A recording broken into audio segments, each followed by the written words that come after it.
Welcome to Freed on Business. He grew up in South Florida, has been in business here since the early 90s, and has closed over $3 billion in deals. He's seen it all. He always has an opinion, and he's always ready to share it. Informed, entertaining, and connected, he has his finger on the pulse of South Florida's business community. He's Jim Freed, and this is Freed on Business. Hi, everybody. We're here with another edition of Freed on Business. I'm a little casual today because we're still in the process of switching our 20 where we live and work, but it's going to be awesome. We're in the Grove today. We've got our flag up because we're with our number one patriot, Tom Handler, today. Tom's going to talk to us about what he sees in the family office scope for year end and for next year and for down the road, too. Tom's always opinionated and he's never shy to share it with us. So, Tom, thanks for being on the show. We're going to sell a couple of cars for Warren Henry. We'll be right back with Tom Handler, the lead principal and founder of Handler Thayer up in Chicago. Thanks for being with us, Tom. We'll be right back at you. Thank you, sir. All right. Mr. Mendoza, it's yours.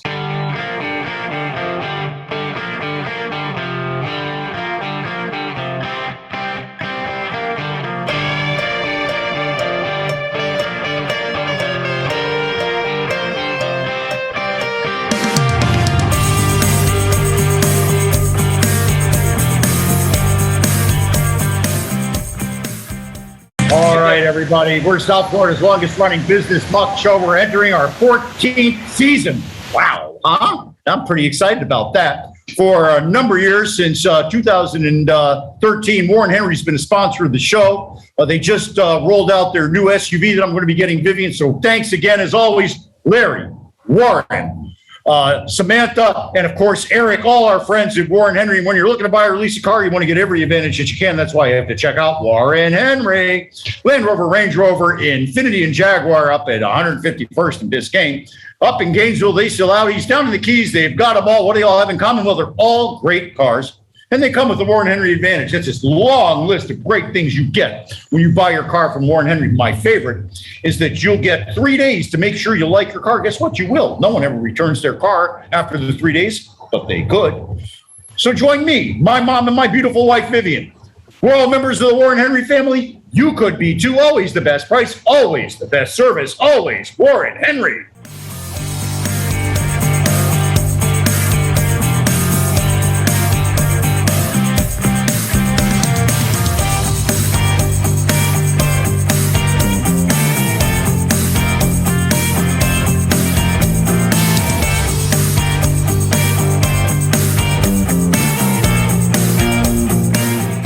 Hey, and give me a call if I can help you with the capital markets. I've got a friend of mine that's doing a deal in Southwest Florida right now. We're teaming him up with some, actually, a foreign investor. That investor is going to give them actually full credit for their land. That's right, full credit for their improved land. And we're going to get them almost 95% of financing. And guess what? That investor is going to bring a tremendous non-recourse construction loan. Sound like a deal you'd be interested in finding out more about? Give me a call. Can't give out the number, but you know how to get me. Call me or DM me. Why? Because when you call me, it's always all about you. Welcome back to Freed on Business. Connect with us on LinkedIn, YouTube, Facebook, and Twitter at Jim Freed or at Freed on Business, and on Instagram at Jim Freed1. Now, back to your host, Jim Freed. I'm with my good friend, Tom Handler. Tom helps high net worth investors across the world protect their assets. He's got good insight into what's here today and what's coming tomorrow as far as how you should plan your future to protect your assets. Welcome back, Tom Handler. Thank you for having me, Jim. Always good to chat with you. Really appreciate you having us on the show, Tom. And while I'm here a little casual today, good enough ain't good enough here. But we are moving. We're moving to Coconut Grove. We're going to come down here to South Florida, and we're going to get together. We're going to meet in Coconut Grove and have a great time. I want to thank you for coming on the show, Tom. I don't want to take too much of your time on introductions. No, you've got opinions. Let's hear them. Well, this is, I guess, speaking of business, I would start by saying this year is not at all business as usual. So let's start with that. The tax proposals which includes Social Security tax, payroll tax, income tax, and estate tax that came out during the election cycle have been floated around. The second round of data was Biden's Green Book, which came out, I want to say April 28th of this year, 2021. And then just recently, this month, they released some bills and proposals that appear to be moving forward.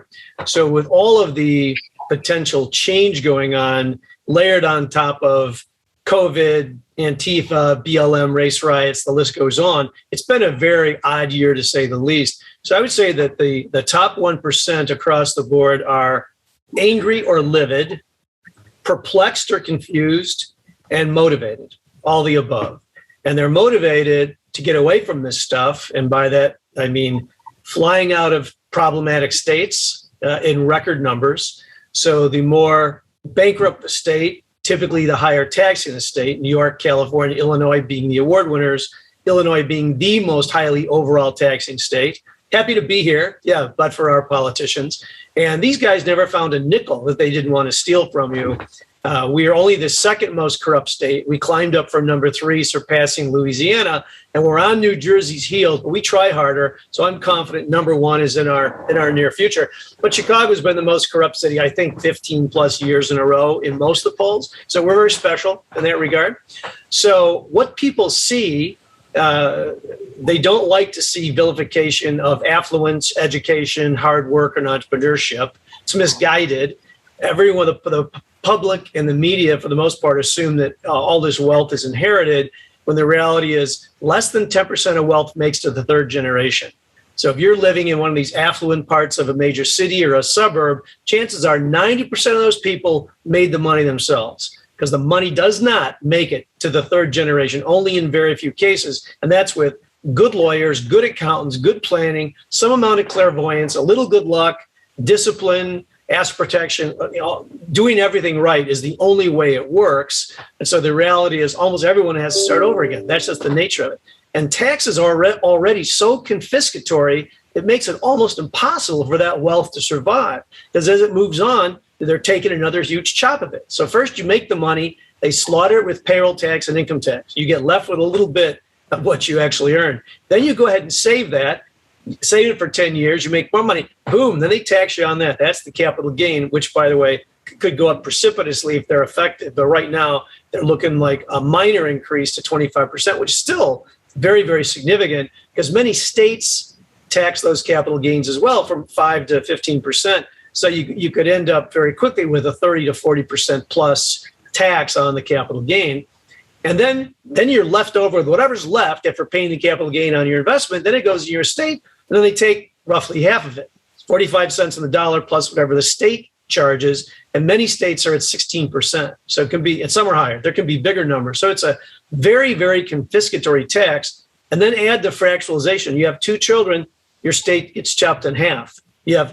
Each has 2 grandchildren, now you're chopped in 1/8. So it fractionalizes very quickly, which is why wealth is such a fleeting thing. And there's no reason to punish the people that acquired it, because they usually did it by working hard, studying hard, taking risks I can take, going bankrupt, their family left them, they're on their 3rd wife, they don't know their kids. There's a price to be paid, and these people pay a hell of a price. And suddenly everybody looks at them at 60 years old and said, wow, someone dropped a pot of gold in their backyard. And that's not what happened. So those people are just angry as can be, because the assumption is someone dropped a pot of gold and they didn't, and they see all around, it's all your fault. It's you caused all these problems, so we're going to blame you for it. It's not because we don't go to school or study, drop out, get in gangs, and commit tons of felonies by the time we're 25. It's because you're oppressing us and taking advantage, which is not the case, right? There is no systemic racism in the U.S., and there hasn't been since the mid-'60s. There are pockets, but it's not the white people. The data shows we're the least racist race by a giant margin. You won't see that in the newspapers either. So what are these people doing? They're taxpayer flighting out of their states or out of the country. People are leaving the country, just like tens of thousands left under Obama. Huge number. Where are they going? Well, internationally, they're going to places like Switzerland, Monaco, islands, Nevis, New Zealand. In fact, New Zealand was so popular, they shut down Americans for a time. There's too many Americans coming here. They shut it down. I have a great client in New Zealand. Yeah, it's known as one of the freest countries in the world, the least regulation. But they won't let him out of his house. Therein lies the issue. So international jurisdictions kind of all over the board. In the states, they're going to the states that either have revenue or aren't bankrupt, tend to be red rather than blue, and tend to have the lowest taxes. So places like Florida, Texas, Wyoming, Tennessee are the big winners here for obvious reasons, because of taxes. And the media will tell you that people really don't leave because of taxes. They're totally misguided. That's right. 75% of the population won't leave because of taxes. They're leaving because they need jobs. They're going to college. They're moving with their family. They're joining their boyfriend or girlfriend. That's why they leave. But they don't matter. They don't matter in terms of tax revenue. The tax revenue is inordinately from the top 25%, inordinately from the top 1%, who pays 40.3% of all income taxes. Now, hello, California. It's going up. It's a bad thing. So I don't know how much higher it could possibly go. So those people are leaving. So the general rule, the more educated, the more affluent, and the more likely you own a business, the faster you leave. That's just a fact.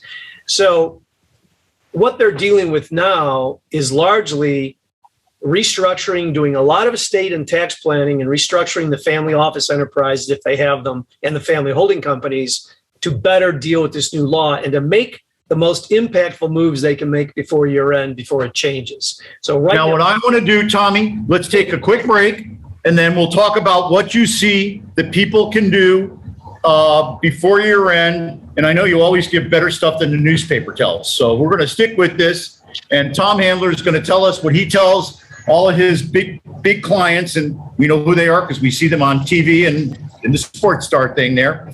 So we'll be right back with more Tom Handler, who's always reserved, but always out front.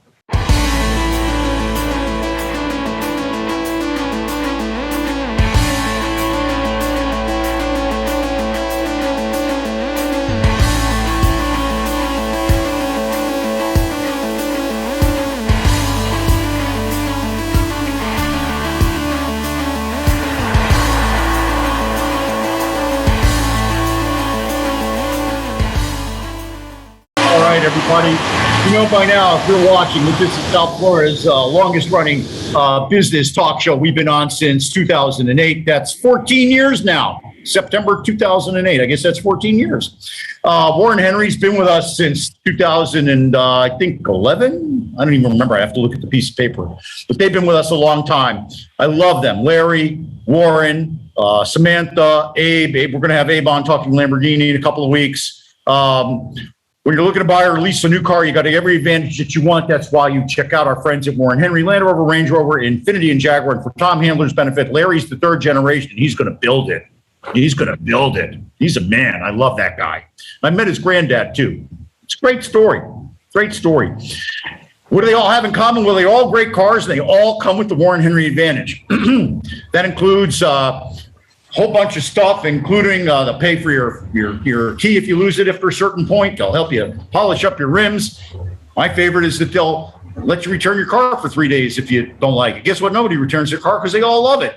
You see me all the way up there. I was last week. I gave them some clothes off my back to help folks get jobs. I love them. They treat us like family. Why? Because they are tremendous. So if you're, I got all sidetracked because I was thinking about the suits. I told them what I said, Tom, was I said I had great success wearing these clothes and that I hope that whoever gets them has just as much success as I do. Made me feel so tremendous.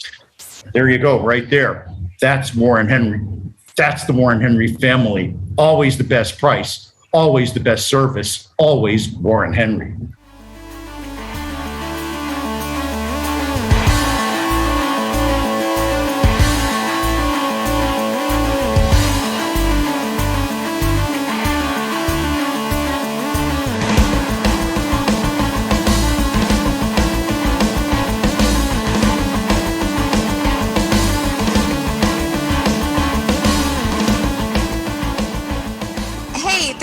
Carlson from Carlson Integrated. You know, a lot of our clients find that they can do anything, but not really everything. We are always excited to jump in and help. So whether you need another set of hands for a project or even comprehensive marketing management, our team of marketing mavens would love to have a conversation with you to see if we are the right fit. We do everything from logo and design work to email outreach and social media to writing and thought leadership. And here's a fun one. We are now offering our fabulous ebook of top 10 marketing tips on our website for free. So head over to carlsonintegrated.com and grab a copy today. And please always let us know how we can help. My email is Becca, that's BEKAH at carlsonintegrated.com. That's BEKAH at carlsonintegrated.com. See, Becca Carlson, she sort of had a hand in how I met Mr. Handler. See, she used to work for Inland, and the guys at Inland introduced me to Tom. See that? That's how we know Tom Handler. And why is it great to know Tom Handler? Because Tom is representative of the type of people that I have in my network. If you need a problem solved, I usually know who to go to. I may not know the answer, but I look to surround myself with the experts. And guess what? I don't have that kind of ego. I listen to the experts. That's the expert right over there. So if you need a commercial real estate finance, that's the expert over there. Give me a call. Done all kinds of stuff. $100 million deal earlier this year on some condos in downtown Miami. We're working on some more condo-centric stuff right now. Resorts, hotels, ground-up apartments. I can help you with financing those too. So Yamame, as we say in Miami, call me or direct message me. You know how to find me. I'm not allowed to say it anymore on the internet because I keep getting all these people hacking me. So just reach out. Why? Because when you call me, it's always all about you. Welcome back to Freed on Business. Connect with us on LinkedIn, YouTube, Facebook, and Twitter at Jim Freed or at Freed on Business, and on Instagram at Jim Freed1. Now, back to your host, Jim Freed. Hey, I want to give a shout out to all the people watching over in the SBS tower. I'm waving at them. They can see me from my balcony. It's really kind of interesting. We're here with Tom Handler. Tom is the founder and lead guy at Handler Thayer in Chicago. They're regularly nationally recognized and internationally recognized for asset protection for high net worth investors and family offices. And I think that we were talking, Tom, about something that I think is really important to mention, and that's how one person makes it gets broken, and suddenly there's not a lot there, which is why people get together with family offices. Family office is like a idea in currency that people talk about, but it's a very particular thing. Can you kind of tell us a little bit about what makes a family office? Sure. So it's a business that runs the affairs of the family, and it coordinates the legal, the accounting, the risk management, the insurance, the financial planning. In some cases, it educates the family regarding finances, how to balance their checkbook, teaches the children about philanthropy. When you save money, you got to save for taxes, and you got to save for charity. That, you know, with wealth comes obligation. And that means usually almost all these families have large foundations, and probably a dozen of our billionaire families have signed the Giving Pledge. And quite a few of those families are giving away 100%. They're not giving away half. They're giving away 100% of their money is going to foundations and charities. So these people tend to be very philanthropic. And if you're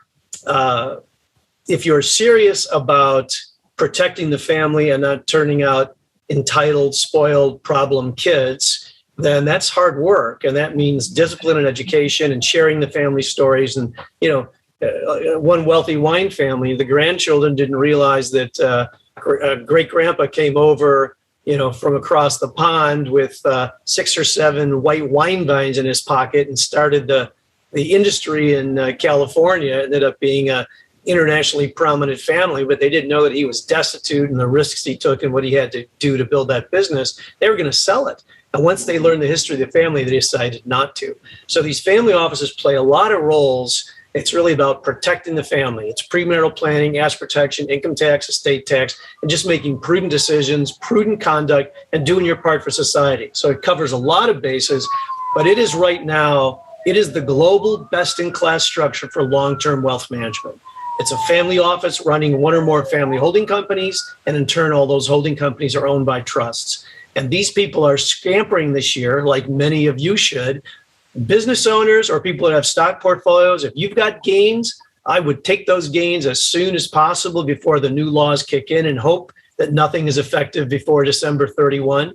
We had a lot of clients sold businesses and portfolios in real estate last year for fear that the provisions will be retroactive to January 1, 2021, which doesn't look like that's going to happen.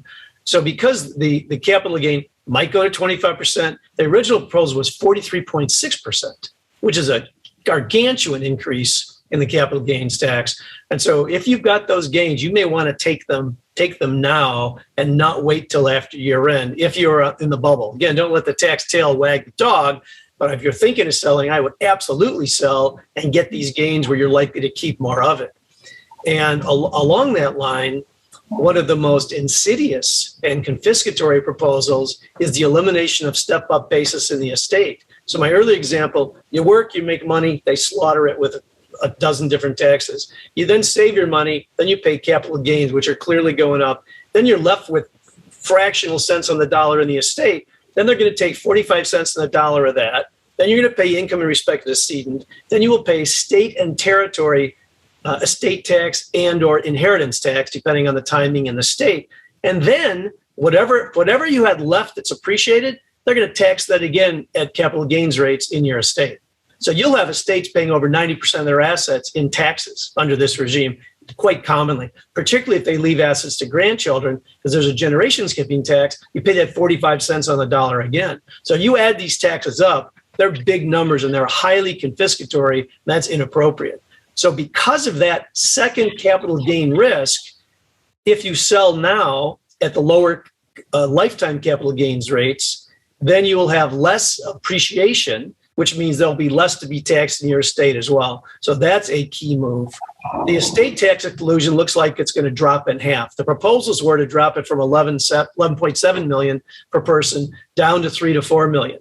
The proposal lops it roughly in half. That's still a significant drop. So while you have the exclusion, I would consider, if you haven't used up the 11.7, I would use it up immediately this year and do it in a manner where the kids don't get the money, where it's tied up in trust or tied up, better yet, tied up in family holding companies, owned by trust, still controlled by your virtual family office or family office. That would be the best way to do it. That way, if the children have a creditor problem, a divorce, agency proceeding, they're spendthrifts, any other problem under litigation, any problem like that, the trustee can withhold the money and protect them from themselves and not let them blow it all. Do you have an ability to stay for another 15 minutes, Tom? Because if you do, what I'd like to talk about is not what we usually talk about. I want to talk to you as the founder of a family business and how you've put together your team to rise to the top of your industry. Would you be willing to talk about that? That would be fun, Jim. I'd be happy to. Okay. We may even get Andrew Morton on the phone. Okay. I made him laugh. Do we need a second opinion? No, he's usually down in Miami. I'm going to go have coffee with him. I'm going to give him this for his kid getting into UM. High five to him. Yeah, High five to him. Okay, Mendoza, drive the show.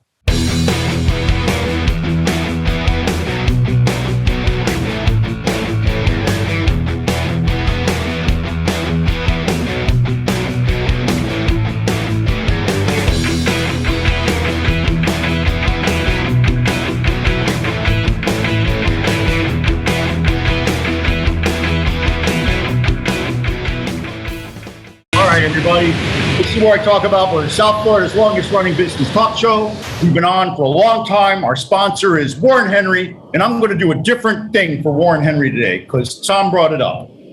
Okay, Tom says how it never gets to the third generation. Larry's the third generation, and I can guarantee you this, it's going to get bigger with Larry. Larry's family did it right. Larry started washing cars on the lot, Tom. When I met him, he was the F&I guy. Yeah. Then they gave him a store. Then he promoted the car wash guy to run the store eventually. Oh, yeah. They practice what they preach over there. And today, somebody without a college education, with a high school only education, can earn 6 figures and have great health care by working with Larry Zinn. That is a great American. That's a great American. So you should go down there. I'm not going to do the whole ad. They got great cars. They sell Land Rover, Range Rover, Infiniti, and Jaguar up in Gainesville. They sell Audi down in the Keys. They sell them all. They're all great cars. They all come to Warren Henry Advantage. The Warren Henry Advantage is what they do for our community. Larry's dad, he does what they call the South Florida Heisman, and he gets all these young sports guys together. No. And they all have to meet with him, winners or not. If they're nominated, they meet with him. And he talks to them about things that they aren't usually going to get talked to in their community. And it's a tremendous way to give back. And that's the guy that raised Larry. Sounds like he's been listening to your talk, Tom. Okay. So join me, my mom, and my beautiful wife, Vivian. We're all members of the Warren Henry family. You should be too, obviously. Always the best service, always the best price, always the best energy, always Warren Henry.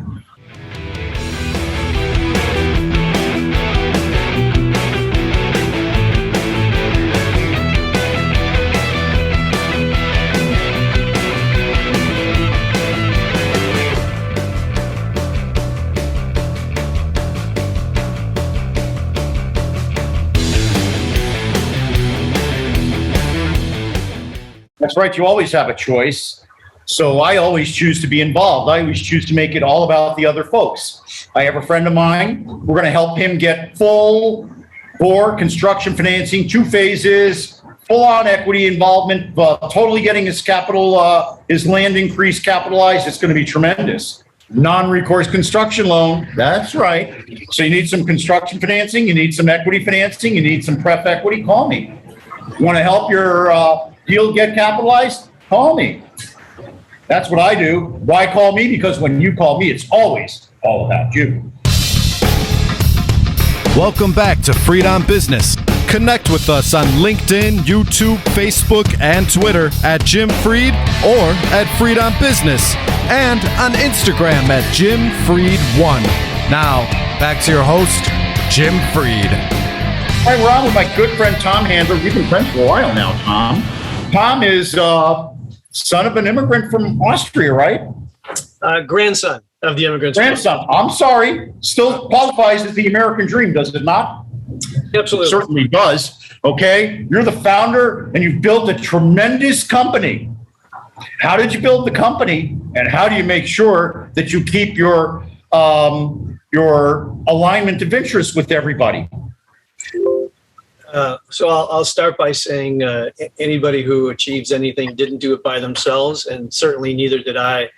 I owe a lot of gratitude to a lot of people. My family that supported me. My grandmother gave me a loan and said, she had no money and gave me a loan she couldn't afford and said, your grandfather would have wanted this for you, so I'm gonna give it to you. And if anything goes wrong, you take care of me. I said, yeah, it's part of the deal. Nobody in my family had graduated grammar school from the grandparent generation. No one in the second generation graduated college, but we were brought up in a very disciplined, typical Austrian manner. We did chores. We didn't get B's. We worked hard. We stood back by our commitments. It was very, very strict, very disciplined. I didn't like it, but I'm probably a better person because of it. But the parents were very supportive about education. College was never a question. The question was which college, and the only one I wanted to go to was Illinois. So I loved it down there and had a great experience. And I got very lucky. I didn't know what fraternities were, and Illinois is the biggest system in the world. There's like 70, 56 were in the IFC. And I ended up, through fortuity, getting into top chapter there. It's been one of the top chapters for the last 75 years. Which one? Pikes, Pi Kappa Alpha. Do they have a fire truck up there? We would use somebody else's fire truck. We never had a liability, but we didn't have a fire truck. They had their own fire truck. Yeah, so with 140, 150 guys in your chapter, it was running a business, and the alums they helped us, but we did it. We did the budgets, we paid the bills, we ran a house that held 60 people, 2 other houses we acquired that had 8 and 4 respectively.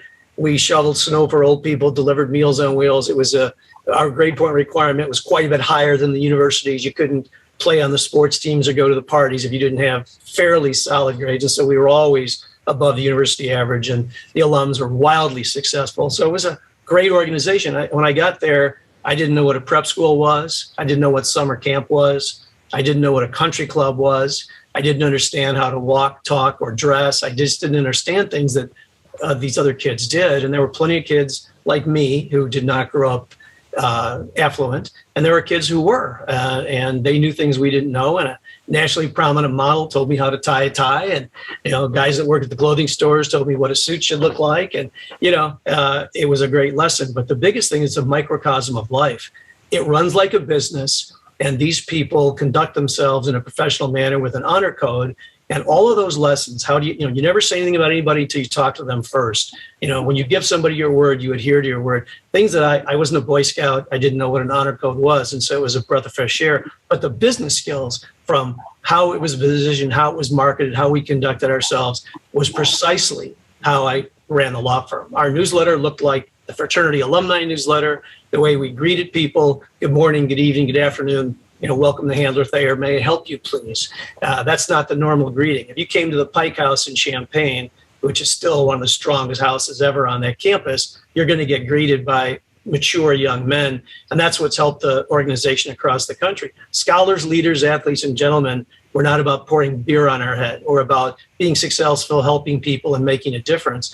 And that combined with working with good lawyers and being a good observer of the market and a student helped. And I've worked crazy hours my whole career. I've worked very, very long hours, and you see a lot of things. And I got invited to these private conferences for affluent families and business owners. And we found ourselves lots of professional athletes and celebrities and actors and writers and authors and big businesses that were growing. A number of those went public, lots of these family offices. So we started focusing on that private business and family office niche. And it's probably over 80% of our practice as we sit here today.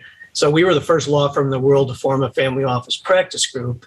That was probably the best call we ever made. That industry has been growing for the last 25 years. And because we've been there so long, everybody knows us. We're like the boiler in the basement. You can't do without it. Someone's got to heat the house, and we've been there. So we get included in a lot of the bake-offs or beauty pageants that families run when they're trying to find new counsel. They'll typically interview 12 to 15 firms around the country, and then someone gets hired. So by being invited to so many of those, we picked up an inordinate number of these kind of families. And when you can benchmark and have a high enough volume, you pick up things other people don't have access to. You have better data. You know what right sizing is. If people are overplanned or underplanned, too much insurance, not enough insurance, the wrong kind of investments for their risk tolerance. So you pick up on nuances around the law, which is where we're focused, and you get very good at seeing what can go wrong. When do businesses blow up? When do families blow up? And so things like asset protection, start over funds, risk management, conduct protocols. We've got a complete education by watching our families that didn't do it right and trying to make sure no one else goes down that path. So a little bit of fortuity, some clever planning to be at the top of the market. And then the final differentiator is that we're very collaborative. We're organized more like a McKinsey or BCG. There's no silos. So I can pull in whatever attorneys I want to get the job done. And if you bring 5 tax attorneys for a project, you're going to have a great tax result. But if you bring a multi-entity business planner, a tax guy, international tax guy, an asset protection guy, and an advanced estate planner, and you put them all together, you might actually build a house, right? You send in the carpenter with a nail and a hammer, that's all he can do. He's looking for more nails. If you send in a team, plumber, electrician, you might actually get the house built. And that, silly as that sounds, that siloing is just endemic in law and accounting, and they're not collaborative enough as a general rule, and you can't get to the right result. In this area, if I make a rounding area, I lose error, I lose my house. There's no room for error. These numbers are huge numbers. You got to be very precise, very quantitative. So almost all of our attorneys have a quantitative background. They're CPAs, they're certified forensic accountants, they're CFPs, CFAs, MBAs, people with masters in tax. And that background is very helpful at the highest end of the markets, big private family businesses and family offices, because it is very quantitative. And that's not the typical lawyer orientation. It's more of an accountant orientation. And I want to say, at any point in time, roughly half the firm worked in public accounting before they went to law school or became lawyers. Wow, Tom, thank you for that insight. That's tremendous. I know you're also very involved in the community from a hospitality standpoint as well. You still have the hospitality businesses. How did those fare during the last few months? And I'm sure that tried your patience, but probably you used a pretty similar toolkit. Well, fortuitously, I got out of the restaurant business before it all hit. And unfortunately, a lot of our clients own some very well-known, highly regarded restaurants in Chicago that went under and are not coming back ever, unfortunately. So I saw a lot of friends and colleagues really struggled. And with a couple exceptions, one of the top groups here, Kevin Beam Group, they won the James Baird Award. I think they had 14 or 17 restaurants, and last I looked, I think 3 were rated in the top 10 in Chicago. So just fabulous operator who did well, but for the most part, it's a struggle. They're coming back now, but a lot of them are not going to open back up. So it was very difficult dealing with clients, particularly hotel owners, really got slaughtered, people with airlines, trucking, distribution. I mean, everything got dialed down a bit. And so there was a lot of blood in the water, and it was difficult to live with. Things are starting to come back now, but not everybody survived it. And people have, hotels and similar operations in litigation right now, and how it plays out remains to be seen. But COVID was devastating for certain sectors, and other sectors did extraordinarily well. The people that were manufacturing, the PPP ware had windfall profits like they never dreamed of. And people in restaurants and hotels laid off almost everybody because they had no choice. So something I'd rather not live through again. I've seen a couple of bad meltdowns. I remember the Carter years when you had to wait for an hour in line to get gasoline and interest rates were 18%. And that was as bad an economy as it could possibly be, even though I think Carter was a great man. He was a horrible president, probably the best post-president. I think his foundation has wiped 2 diseases off the face of the planet. So I'm now a big fan, but boy, I wasn't a fan at the time. But watching those meltdowns and those cycles, that's kind of part of the deal. That's what families and businesses go through. And prudent planning and education will help you live to fight another day. And if you have to lose something, you'd rather lose the money or the business. Because if the family's got its education, its integrity, its honor, and its sense of family, you can build it back up. You'll have alternatives. But if you lose any of those things and you have the money, you got nothing. So the families treasure the family and the relationships and who these people are and how they live their lives. And that's how the best families continue on. Money is just money. And many families are giving most of their money away anyway. So if they take care of the family and the education, and they keep their culture and their character, then they can go forward and they're going to be okay because they can wind their way out. If you feel entitled, you don't want to work, you don't want to study, you don't want to do what it takes, then you're going to end up in the same boat. Regardless of who you blame, you ought to be blaming yourself. The opportunity is out there in America. Somebody can come here with 3rd and 4th grade education, end up owning homes and businesses like my family did. They start out as janitors and maids, as teenagers, not speaking English, having 3rd grade educations and not having a skill. And 2 generations later, we were in a completely different spot. And there's no country on earth where we could have done this. And for that, I will be eternally grateful, which is why I am devastated at watching all the nonsense around us. It is so upside down and so misguided. Every day, I feel like our politicians are leading us one step closer to becoming Venezuela, and it's a travesty. It's absolutely a travesty. So I'm ashamed of what they're doing. It's so bad. Fundamentally violating the Constitution, taking away freedoms, and all this misguided nonsense that's going on, the blame game, totally inappropriate. That's not who we are. We take personal responsibility for things in this country, or at least we did. The kids don't even know that World War II was fought in some cases. The inner city Chicago schools, my son asked 43 students what D-Day was. And this is a military prep school. Not a single kid knew what D-Day was. Couldn't describe it, couldn't explain. How do you not understand what happened during one of the most historic days of the 20th century? And these kids don't know because they don't teach it. But they're learning all about diversity and minority history. Not that that's not valuable, but it's not at the expense of real history, world history, American history, what actually happened. You erase history, yeah, you can kind of rewrite it and say, it's not. Then we start tearing down statues of Grant and Lincoln, 2 of the strongest, most abolitionist presidents on earth. Grant spent his 8 years as president forcing Reconstruction down the throat of Southern Democrats, most of whom were wearing white sheets on their head and burning crosses at night. That was Grant. And he used the entire police power of the federal government, the military, to do it. And his statutes being torn down by Black Lives Matter and race riots, it's insane. They should be lighting votive candles to this guy. Never owned slaves, hated slavery, grew up poor, ended up being a credible general and president, and they're tearing down his statue. That's just nonsensical. They wiped out Black and Hispanic owned businesses that are our clients. Why are they robbing, looting, and firebombing Black and Hispanic business? I mean, this stuff just makes no sense. So as I look around here, I just wonder what's going on. In Chicago and New York, it's dangerous. Carjackings are up, 77 drive-by shootings, murders every weekend, robberies, mugging. It's flipping insane. There's no law and order. And between our mayor and prosecutor, nobody's home. They're not capable of running a 7-Eleven, much less a major city. It's a travesty. And it's happened in a very short period of time. So I'm not happy watching this at all. Well, Tom, I personally think that if anybody is considering what to do and who to bring on with their family office, I think the last 15 minutes have kind of really helped them understand exactly where you're coming from and why you're where you are today and why you need to be on the team. Well, my politics are not for, or my values are not for everybody. I understand that. But I'll defend your right to vote however you want and say whatever you want, even if I think it's wrong. That people should allow me to have my say because I'm getting spammed out. I'm downgraded by Google. Colleges won't let conservatives speak. And I'm pretty moderate. I'm just a fiscal conservative.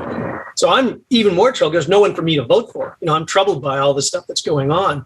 But there ought to be room for two sets of opinions, and you don't go to war because someone disagrees with you. Oh, 100%. And that we agree on.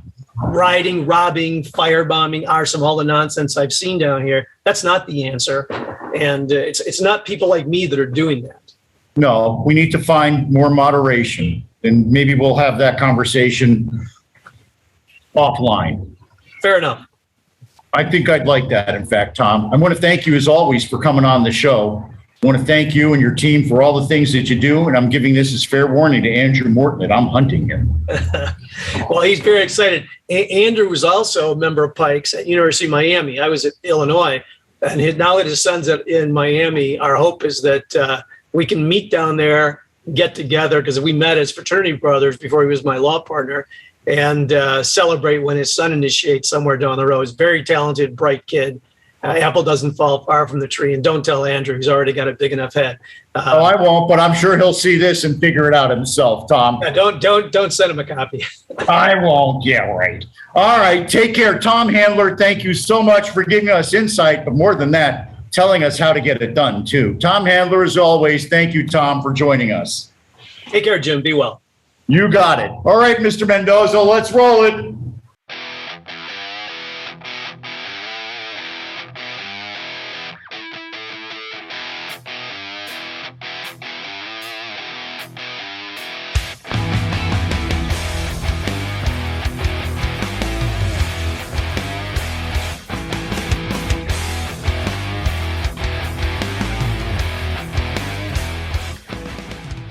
All right, everybody.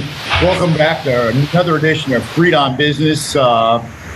Remember, we're sponsored by Warren Henry. If you're looking to buy or lease a car, you want to get every advantage that you can. And that's why you have to check out Warren Henry. Land Rover, Range Rover, Infiniti, Jaguar up at 151st and Biscayne. Up in Gainesville, they sell Audis. Down in the Keys, they sell them all. But what do they all have in common? Well, they're all great cars, and they all come with them. Warren Henry Advantage. That means you get complimentary key replacement. You get, they polish up your wheels if you scratch them up. All kinds of great things. They guarantee you that they'll buy your car for the price that they quote you, a great price. And if you don't like your car that you buy from them, they'll give you 3 days to make sure that turn it back if you don't like it. Guess what? No one turns it back. They don't like it. So join me, my mom, my beautiful wife, Vivian, all my friends. We're all members of the Warren Henry family. You should be too. Always the best price, always the best service, always Warren Henry.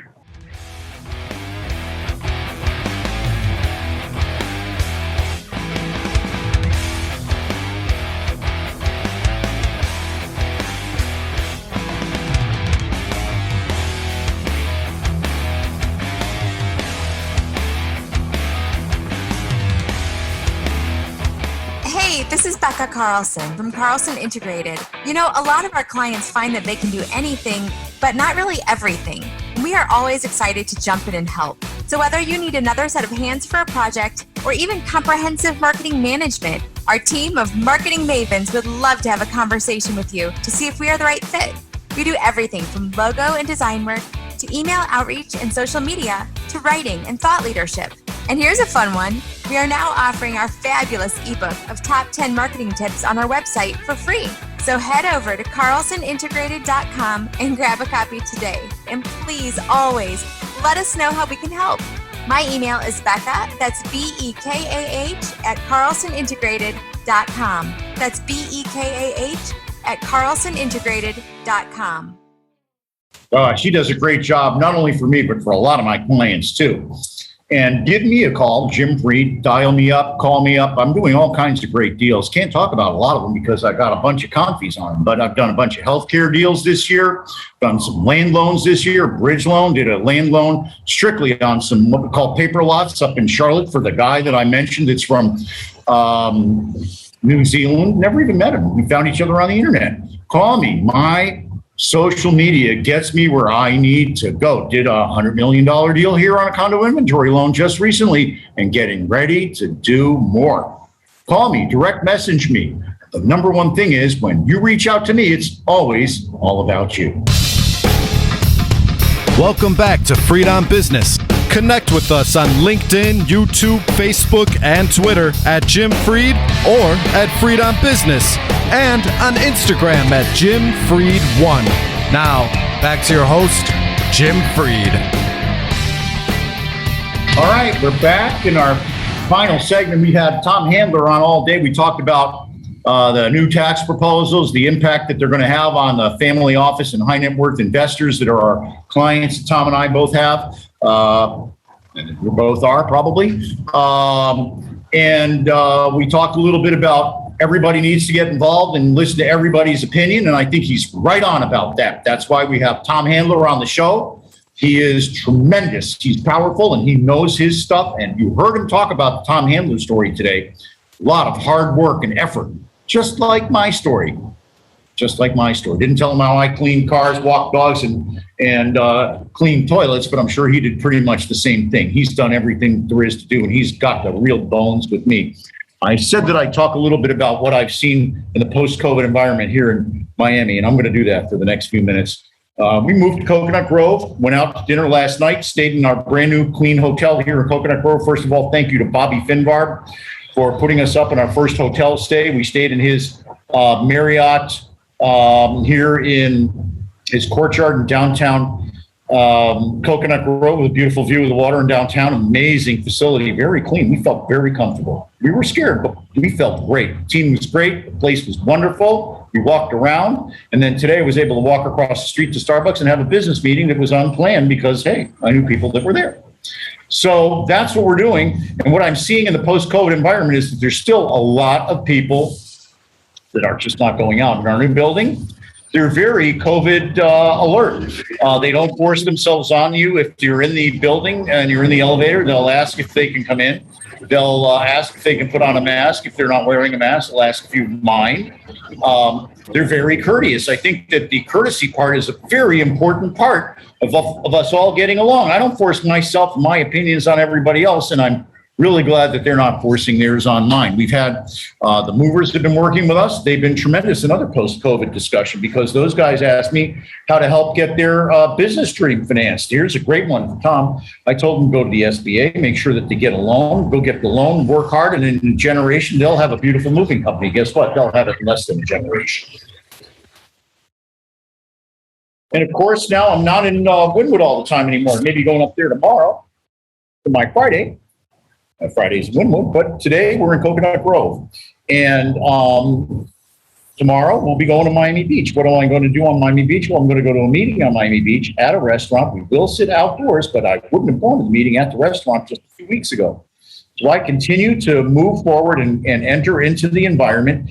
Everybody, I've got to be one of the 1%ers because Vivian's still at risk for the COVID. She did get the extra vaccine, but we're not sure how that's going to work on her, and it's really made her very sick.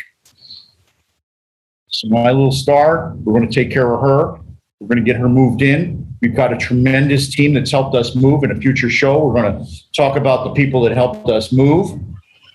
They're great. Larry the Mover and his team, and as well as the folks that did the build out. They really don't want us to advertise them because they're so busy. They don't have time. In fact, the movers are so busy. They don't Who is moving to all these places? I guess everybody is. As the dynamism in the real estate market continues to change, as the prices and values continue to go up, people are moving around in our region. And we're seeing them moving to smaller places, moving to different submarkets, moving closer to shopping, moving closer to transit, moving to places where they don't need cars. South Florida is evolving. And we're seeing people that have never moved here before. Yesterday, I parked next to this office building in Coconut Grove that was empty 18 months ago, and I looked up, and it's full. It's got all these really cool different office spaces in them that you can see from the street. And it seems to me that these are people that were not in our marketplace just 18 months ago.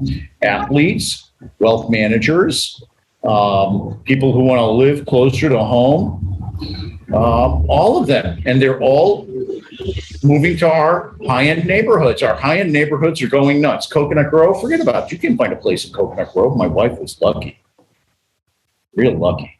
And the landlord that we found, he wants to do deals with us. So we were lucky there too. We had an ulterior motive for doing the deal with us. So the main thing is to review from what Tom Handler said. He said, what you tell your kids, work hard, get good grades, keep your nose clean, surround yourself with experts and listen to their opinions. This is all what Tom Handler had to say.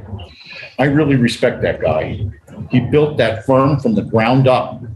Sounds like he built it with some of his fraternity brothers too. I don't think there's a nicer way to roll out the plan than that. And to then have it 25 years later and look back and be one of the top in the world, and he is. He is. What a great example.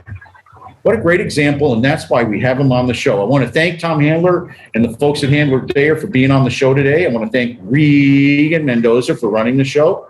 Of course, always thank you to Becca Carlson for giving us her marketing skills. I want to thank you for listening. I want to thank our friends at Warren Henry for sponsoring. Remember, and the Berkshire Center for Real Estate Studies couldn't go up there because I'm moving, but they're having their big conference this week. So high five to all my friends up at the Berkshire Center for Real Estate Studies. And yes, I made an extra donation just because I'm not going to be there. So remember, the person that's looking to do something finds a way. The other finds an excuse. Now go out there, make it happen. We'll be on noon. Again, next Wednesday. Mr. Mendoza, take it. It's yours.